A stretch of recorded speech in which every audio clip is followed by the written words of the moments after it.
बच्चों कल परिधि थोड़ा सा पढ़ाए थे, उसके बाद रोक दिया था मैंने क्योंकि वीडियो लंबा हो रहा। ठीक है, आज और देख लीजिए कि परिधि हम कैसे ज्ञात करते हैं। ठीक है, चलिए फाइंड द सर्कमफ्रेंस लिख दो। वो ऐसे आपके क्वेश्चन में लिखा रहता, फाइंड द सर्कमफ्रेंस। सर्कमफ्रेंस, ठीक है, थोड़ा स्पेलिंग लंबा है ना। सर्कमफ्रेंस माने होता है परिधि। ठीक है, क्या होता है? परिधि। ठीक है बच्चों, परिधि ज्ञात करना था। जैसे मान लीजिए इसमें रेडियस दिया हो या डायमीटर दिया हो। रेडियस का अर्थ त्रिज्या, डायमीटर का अर्थ व्यास। ठीक है, वो कल आप लोग जाने हैं। ठीक, अगर मान लीजिए r बराबर दिया हुआ है, r बराबर दिया है बच्चों 3.5 सेंटीमीटर। ठीक, तब हम सर्कमफ्रेंस ज्ञात करने के लिए c बराबर लिखेंगे 2 पाई r। 2 पाई कल 2r का अर्थ हमने बताया था डायमीटर हो जाता है, और सर्कम c बराबर होता है पाई गुणे d। ठीक है, d फॉर डायमीटर, डायमीटर का अर्थ होता है व्यास। ठीक है, अब बच्चों ये 2 गुणे व्यास बराबर 2 गुणे त्रिज्या क्यों होता है? कल हमने बताया था कि मान लीजिए यहां आपका सेंटर है, देख लीजिए o, मान लीजिए a है, b है। ठीक है, अब o ये भी एक त्रिज्या है, वो भी एक त्रिज्या, o b भी एक त्रिज्या। ठीक है, अब ये 2 त्रिज्या मिलकर के एक डायमीटर बनाता है। ठीक है, 2 त्रिज्या मिलकर एक डायमीटर बनाता है। अगर डायमीटर जरा सा इधर उधर हुआ, ये ऐसे हो गया, तो ये डायमीटर नहीं कहलाएगा, ये चार्ड कहलाएगा। क्या कहलाएगा? चार्ड। इसको हम जीवा कहते हैं। ठीक है, वृत्त की सबसे बड़ी जीवा, जीवा ये भी है, ये भी जीवा है, इसको हम जीवा कह सकते हैं, लेकिन ये सबसे बड़ी जीवा है, इसको हम व्यास कहते हैं बच्चों।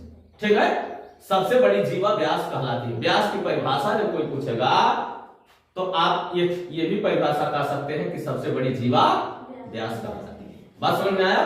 जी सर। ये चार्ट है, ये चार्ट, ये अंग्रेजी, ये हिंदी में। ठीक है, चार्ट को हम इंग्लिश में कहेंगे और जीवा को हम हिंदी में कहेंगे, बात वही है। ठीक है, आइए तो आप समझ गए कि 2 गुणे त्रिज्या क्यों होता है व्यास बराबर? 2 त्रिज्याएं मिलके एक व्यास बनाते हैं बच्चों। ठीक है, अब इसके लिए अब c बराबर हम लिखेंगे, c बराबर 2 गुणे पाई का मान कितना होता है? 22/7, ये 3.5। ठीक है बच्चों, ये 7 से 7 पंजे पाई यहाँ c बराबर ये 0 और 0.5 का 2 से गुणा करेंगे 1.0 होगा बच्चों। अब गुणे 22, c बराबर 22 सेंटीमीटर है।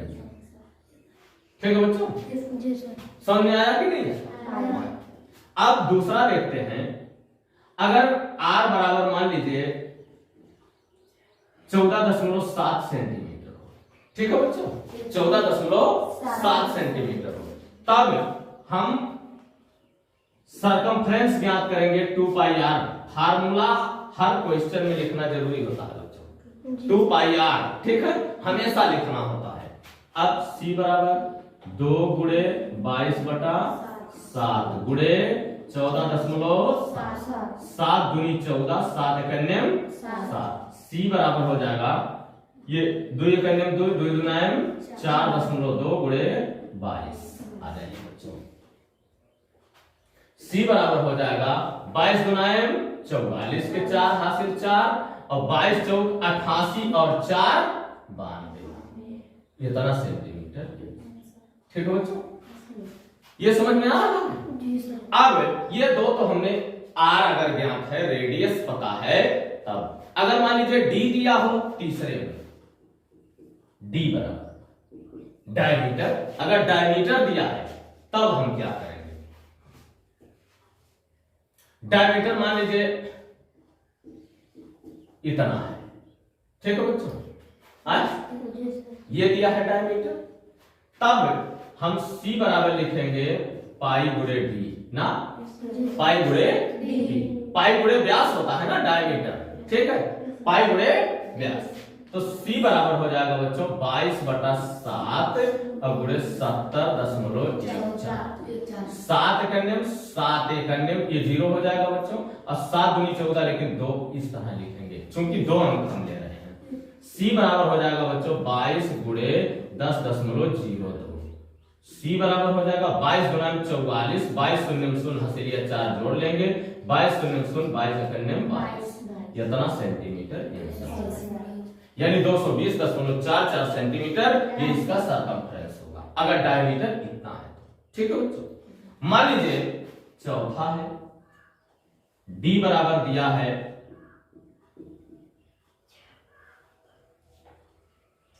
ये दिया है सेंटीमीटर, ठीक है बच्चों, ये D बराबर ये दिया हुआ है, तब C बराबर हम लिखेंगे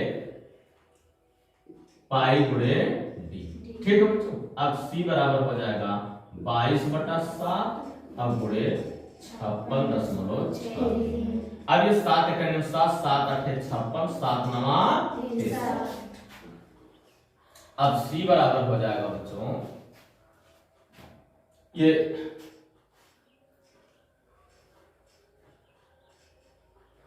22 9 198 होता है बच्चों, ठीक है जी सर। या तो गुणा कर लें तो अच्छा रहेगा ना, आए गुणा कर ले, नहीं तो आप लोग कहेंगे कि सर जी ऐसे गुणा कर देते हैं, चलो गुणा कर देता हूं बच्चों। 2 9 जा 18, ये 2 0 0 होगा 1 हासिल, और 2 8 जा 16, तो बस यही 2 से गुणा करेंगे यही आएगा, यहाँ 8 होगा, यहाँ 1, यहाँ 6 होगा, वहां यहाँ, ठीक है, ये 10 नहीं लगाएंगे, ये हो गया 8 8 1 9 6 1 7 6 1 7 1, ये 2 अंक 10 है, बच्चों हो जाएगा 9 8 सेंटीमीटर, ठीक है बच्चों। इस तरह से बच्चों इसको वीडियो रोकेंगे या स्क्रीनशॉट लेके नोट करेंगे, क्योंकि आप लोग कहेंगे कि सर जी ऐसा अंक लिखते हैं जो 7 से कट जाता है। अब की बार वो अंक लिखूंगा जो 7 से नहीं कटेगा, तब हम उसका सरकमफ्रेंस कैसे ज्ञात करेंगे ये चीज बताऊंगा, ठीक है। अभी तक जो भी मैंने लिखा सब 7 से कट रहा ना, अगर नहीं कटेगा तब क्या करेंगे, कहीं आप पढ़ रहे हैं मैथ हल कर रहे हैं, कहीं ऐसी संख्या आ जाएगी कि जो कटेगा ही नहीं 7 से, तब आप क्या करेंगे, ठीक है। ये वीडियो रोकेंगे, स्क्रीनशॉट लेकर नोट करेंगे बच्चों, अगला देखते हैं।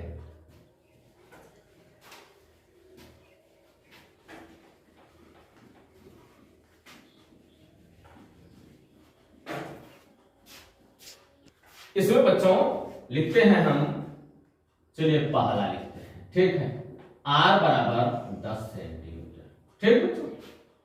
इसमें हमको ज्ञात करना है सरकमफ्रेंस, ठीक। C बराबर लिखेंगे 2 पाई R, ठीक है।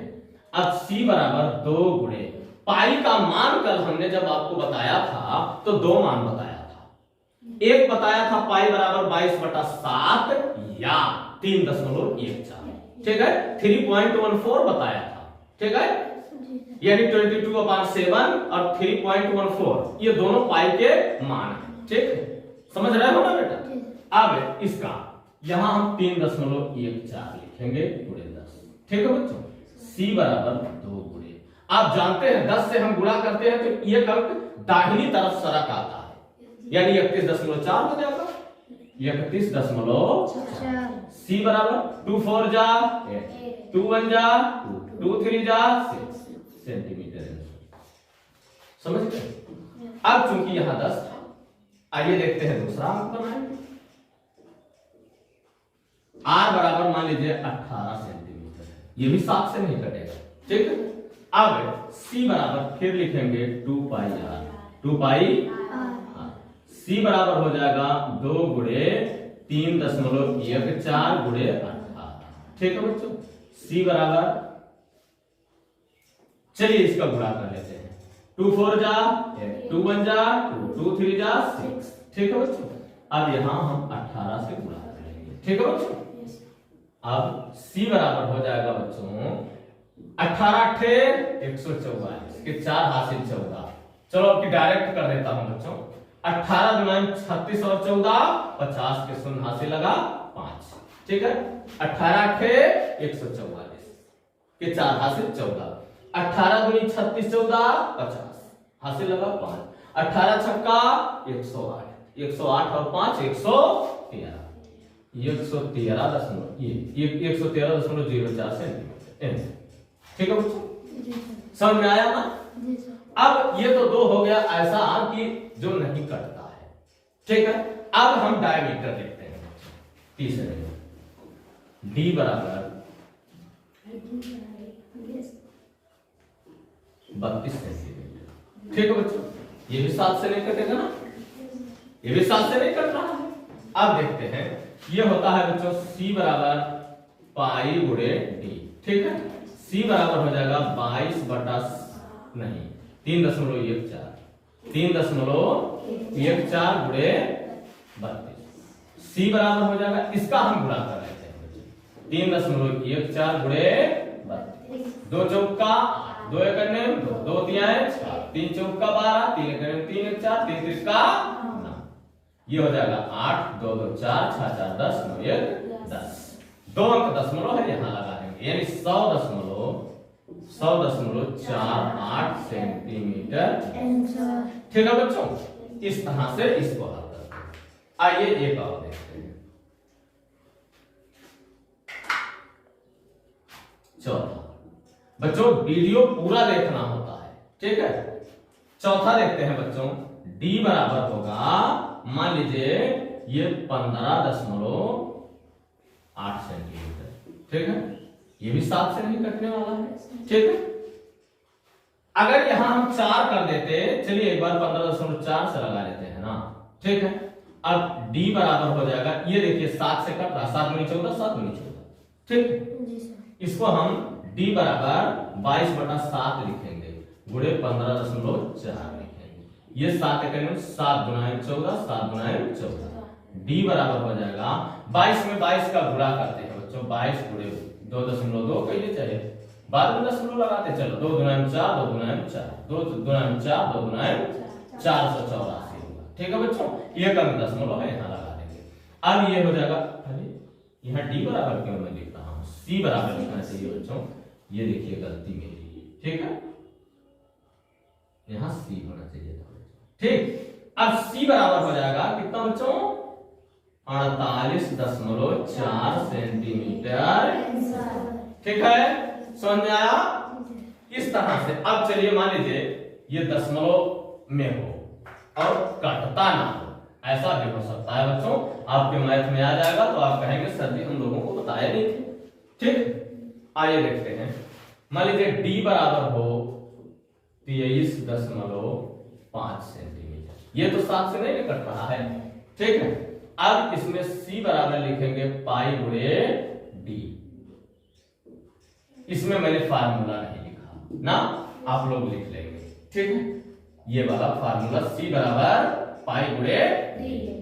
अब C बराबर ये 3.14 लिखेंगे बच्चों, ये 23.5 लिखेंगे। अब गुणा कर लेंगे बच्चों, 23.5 अब गुणे 3.14 गुणे यहाँ से ये हो जाएगा 3.14।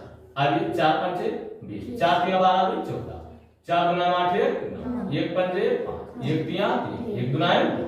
अच्छा है, अंग्रेजी पहाड़ा पढ़ के लिखे, चाहे हिंदी, उससे क्या दिक्कत है। 3 5 15, 3 त्रिका 9 1 10, 3 गुना 6 1 7। ठीक है, ये 0 हुआ, 5 4 9 हुआ, 9 3 12 5 17 हुआ, 2 1 3 7 हुआ। ये 2 अंक ये है, एक अंक ऊपर 3 अंक लगाएंगे बच्चों, यहाँ लगाएंगे। ठीक है, अब C बराबर हो जाएगा हमारा, C बराबर 73.790। ठीक है, इसको मिटा देता हूं। ठीक है, ये C बराबर हो जाएगा बच्चों 73.79। ये 0 नहीं लिखेंगे तो भी चलेगा, सेंटीमीटर। लेकिन अगर इसके जगह दूसरा अंक होता बच्चों तब हम लिखते। ठीक है, और उसके बाद निकटन मान करते। ठीक है, नियरेस्ट। ठीक है, तो ये वीडियो रोकेंगे, स्क्रीनशॉट लेके नोट करेंगे बच्चों। आज की वीडियो यहीं तक, लेकिन कल के वीडियो में आप लोगों को वृत्त का क्षेत्रफल पढ़ाया जाएगा। ठीक है बच्चों।